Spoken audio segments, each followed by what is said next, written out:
الحمد لله الحمد لله نحمده ونستعينه ونستغفره ونؤمن به ونتوكل عليه ونعوذ بالله من شرور أنفسنا ومن سيئات أعمالنا من يهده الله فلا مضل له ومن يضلل فلا هادي له ونشهد أن لا إله إلا الله وحده لا شريك له ونشهد أن سيدنا ونبينا ومولانا محمدا عبده ورسوله أما بعد.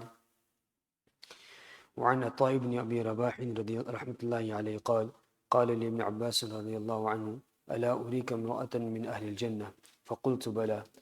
قال: هذه المرأة السوداء أتت النبي صلى الله عليه وآله وسلم فقال: إني أسرع وإني أتكشف فادعوا الله تعالى لي.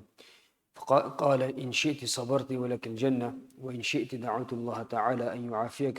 فقالت: أصبر. فقالت: إني أتكشف فادعوا الله أن لا أتكشف فدعا لها، أو كما قال عليه الصلاة والسلام: رب اشرح لي صدري ويسر لي أمري واحلل عقدة من لساني يفقهوا قولي، رب زدني علما.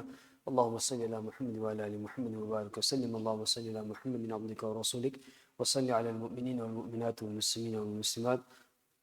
رضينا بالله ربا وبالإسلام دينا وبمحمد صلى الله عليه وآله وسلم نبيا ورسولا. Hadith number 11 in the chapter of Sabr in Riyadh al-Salihin. This hadith is narrated by At-Tabi'i, Ata bin Abi Rabah rahmatullahi alayh. Ata bin Ibn Abi Rabah rahmatullahi alayh. His name was Ata, and the kunniyat and the nickname that he was given was Abu Muhammad. He was born around the year 27 after Hijrat, in the era of Hadad Uthman radiallahu anhu. Seeing the Sahaba radiallahu anhu, he makes him from the group of Tabi'een. And he was an Ethiopian from South Africa. He was an Ethiopian slave, born in Makkah al-Mukarramah, and he was a slave of one of the ladies of Makkah al-Mukarramah. His father's name was Aslam, who was also a slave, and the title of his father was Abu Rabah. So Ata is his name, father's name is Abu Rabah. And Ata rahmatullahi alayhi himself had a child called Yaqub rahmatullahi alayhi. And Ata bin Abi Rabah rahmatullahi alayhi is from among the eminent tabi'een, from the great tabi'een.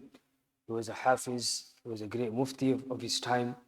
Hafiz ibn Abi Hajar rahmatullahi alayhi has praised him, Imam Nawawi rahmatullahi alayhi has praised him, and many other great scholars have praised him.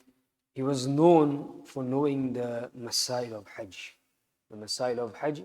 He was very knowledgeable and acquainted with the Masail of Hajj.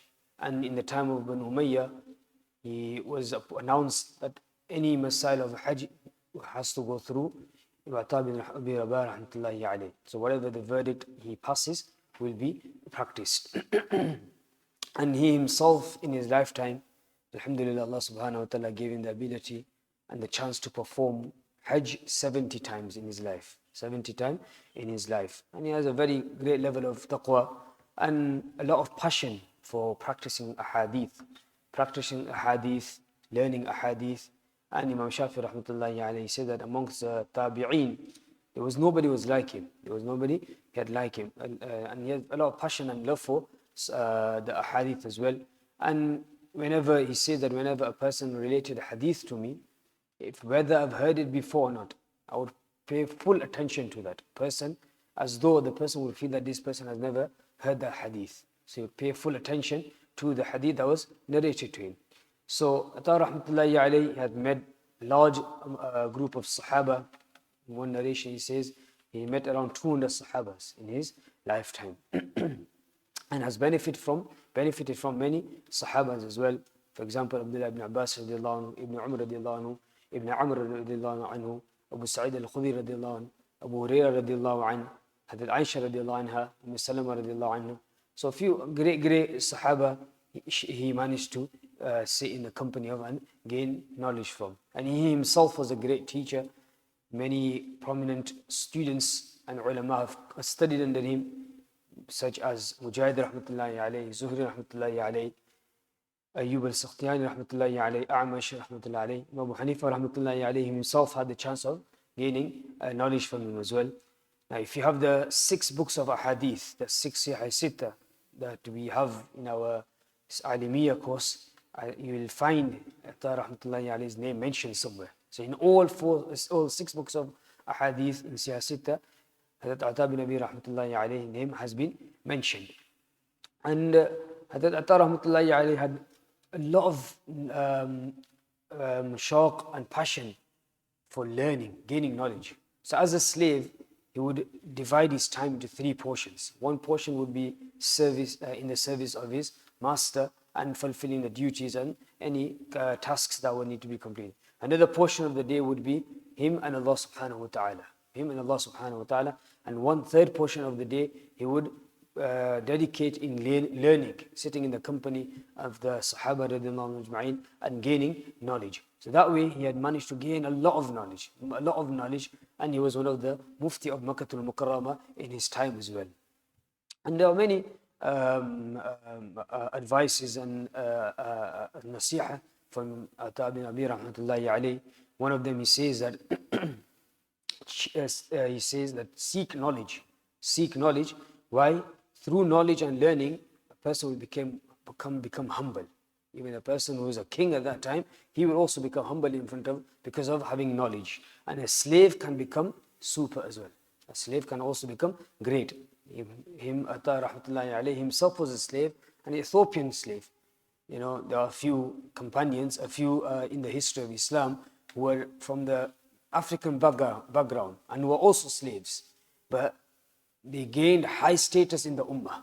Bilal radiallahu anhu and few other important individuals like this. And Atta bin Abi Rabah rahmatullahi alayhi is also among those who had great high status in the Ummah. So he was born around the year of 27, and he passed away around the age of 80. At the age of around 80 after Hijrat, 114, 115.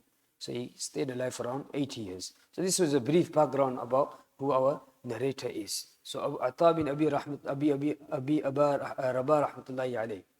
Atta bin Abi Rabah rahmatullahi alayhi, he narrates from Abdullah ibn Abbas radiyallahu anhu. So Abdullah ibn Abbas radiyallahu anhu says to him that, should I not guide you and show you a woman of Jannah?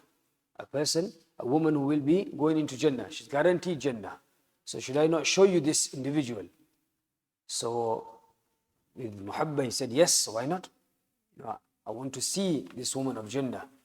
So Abdullah ibn Abbas said that هذه المرأة السوداء, that this dark black woman that you see, she once came to Rasulullah sallallahu alaihi wasallam, and she said to Rasulullah sallallahu alaihi wasallam that, make dua for me. Make dua for me. Why?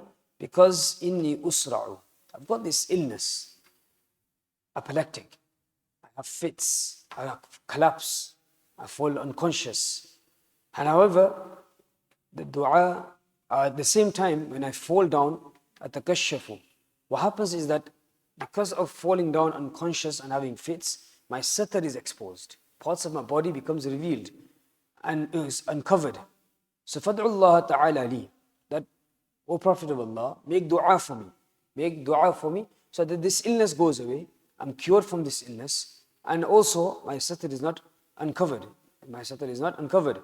So Rasulullah sallallahu alaihi wasallam took that opportunity, and as the habit of Rasulullah sallallahu alaihi wasallam, he would always divert the attention and the focus of the Sahaba towards akhirat, towards hereafter, not towards the Jannat, not something that got to do with Jannat. He would always take the opportunity to do tarbiyat. That look, instead of giving something of this world, he diverted her attention towards the akhirat. He said to her that, look, in shi'ti sabarti wa lakil jannah, that if you were to endure this pain and this trouble and this taklif and this illness that you have, and have sabr, because of you having sabr through this difficulty and through this pain, in exchange and in reward, Allah subhanahu wa ta'ala is going to give you Jannat. That this taklif that you're going through, you're collapsing and you're falling down and you're having fits, if you were to have patience and bear it, don't complain. Don't make any comment. Don't go around crying or shouting and making any objections on the decree of Allah subhanahu wa ta'ala. Rather have sabr. If you were to do this, وَلَكَ الْجَنَّةِ in reward, Allah subhanahu wa ta'ala is going to give you Jannat. وَإِن شِئْتِ دَعَوْتُ اللَّهَ تَعَالَى أَن يُعَافِيَكَ. And if you wish, the second option is, that look, if I was to make dua to Allah subhanahu wa ta'ala, that Allah subhanahu wa ta'ala cure you from this, and Allah subhanahu wa ta'ala will do it. He will accept my dua and you will be cured. So you got two options. Either have sabr, be patient, and in exchange and in reward, in the akhirat and the year after, you'll get Jannat. So this temporary world, this taklif, for temporary time that you have, if you were to just bear patience for 1 year, 2 years, 3 years, 10 years, 20 years, whatever amount of years that you've been, Allah subhanahu wa ta'ala has decreed for, is very small compared to the year after. Very less compared to the year after. So if you were to do the sabr for this short amount of time in this world, in exchange in the year after, Allah subhanahu wa ta'ala is going to give eternal Jannah, that you're going to be there forever and ever. However, if you don't, and you ask me to make dua and I make dua for you, you'll be cured, there's no guarantee that you'll be going to Jannah. Because you're not going to have that illness, you won't have this sabr. Because not having this sabr, there's no guarantee of you going into Jannah. There won't be any guarantee that you'll get Jannah for it. Why? Because this illness will be taken away, you'll be cured from this illness. Yes, there might be other a'mal, but just because of this, talking about sabr, Imam Nawawi rahmatullahi alayhi has brought this hadith here, that if you were to have sabr, then in reward, in exchange, you will get Jannah. So she said, فَقَالَتْ أَصْبِرُ. I will have sabr. I will endure this pain and this difficulty that I am going. I have I collapse and have fits and, I fall unconscious. I will endure this difficulty. I will not complain. I will not object. I will not say anything. However, oh Rasulullah sallallahu alaihi wasallam, there's one more request. There's one more request. Again, tarbiyat is being done. Tarbiyat is been the iman is there. So what does she say to Rasulullah sallallahu alaihi wasallam? إِنِّي أَتَكَشَّفُ. However, the problem is that when I do fall down, when I collapse, when I have fits, my parts of the body becomes uncovered. And I can't do anything about it. I can't do anything about it. Now, that time when a person has fallen down, he's not mukallaf, he's not responsible at that time. He can't be questionable about it. Why? Because he's out of his control, something has happened.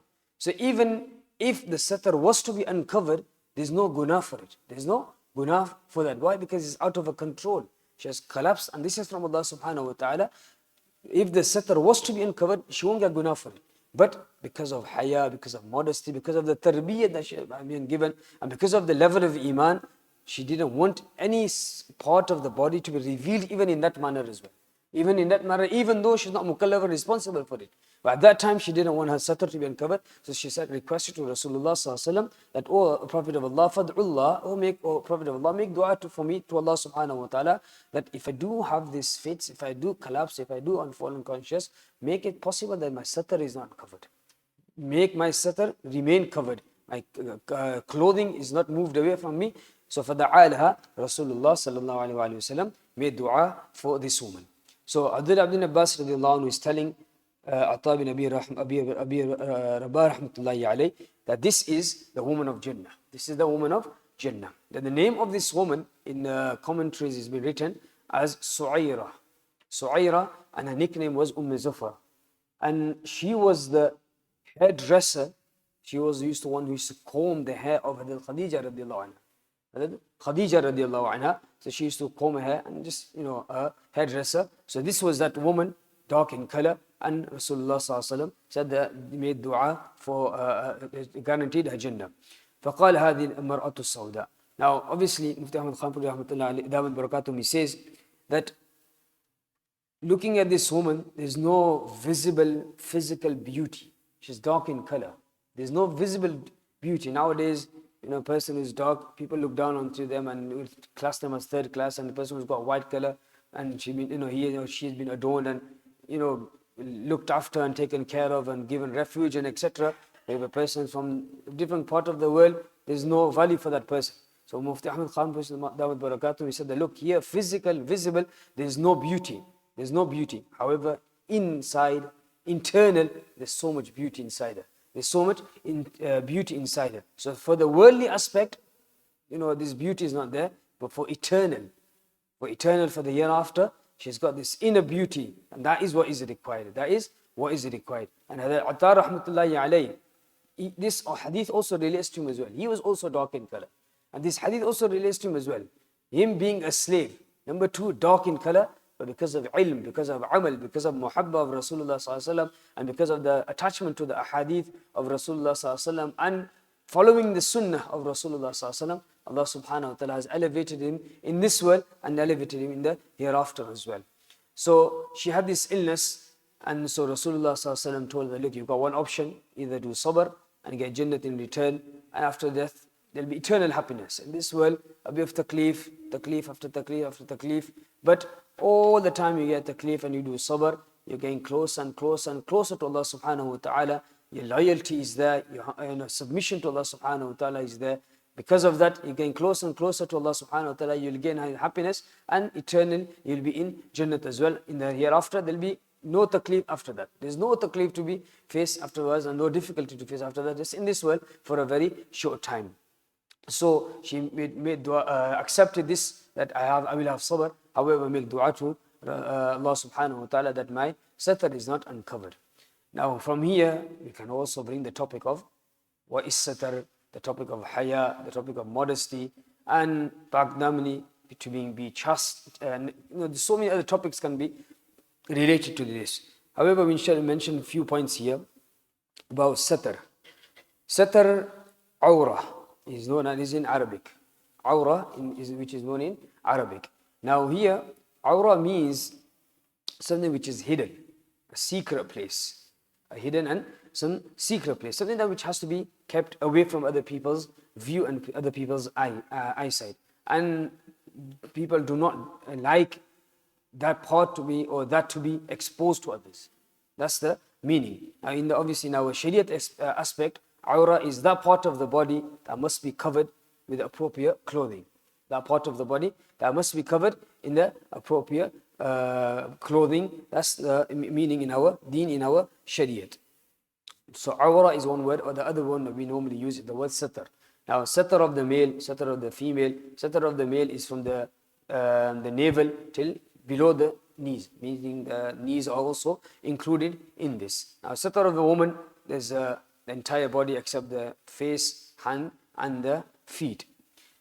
And there's different rulings about a woman, and there's different rulings. But generally, for a woman in front of a ghair mahram, i.e. that man that she can't marry, in front of her, the satar is entire body except the face, hands and the feet.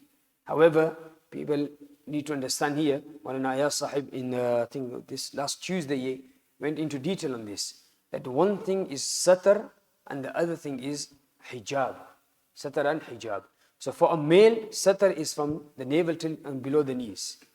That has to be covered at all times, except when a person has got to relieve himself, gone to the bathroom, or the husband and the wife are there in their time. Only in that time, the satar will be uncovered. For a female, there's satar and there's also hijab. So satar is the entire body except the face, hands and the feet. The hijab is the face.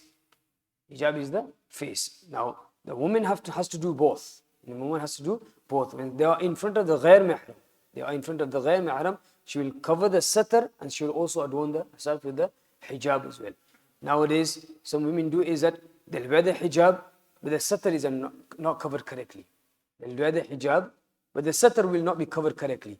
Meaning, the hijab will be worn, but they may be wearing short sleeves, or they may be wearing revealing clothes, or they may be wearing tight clothes. So the hijab will be done, the face will be covered, but the rest of the body is not completely correctly covered. So we mentioned that that part of the body which has to be covered in the correct clothing, And the correct clothing, there's also a hadith related to this as well.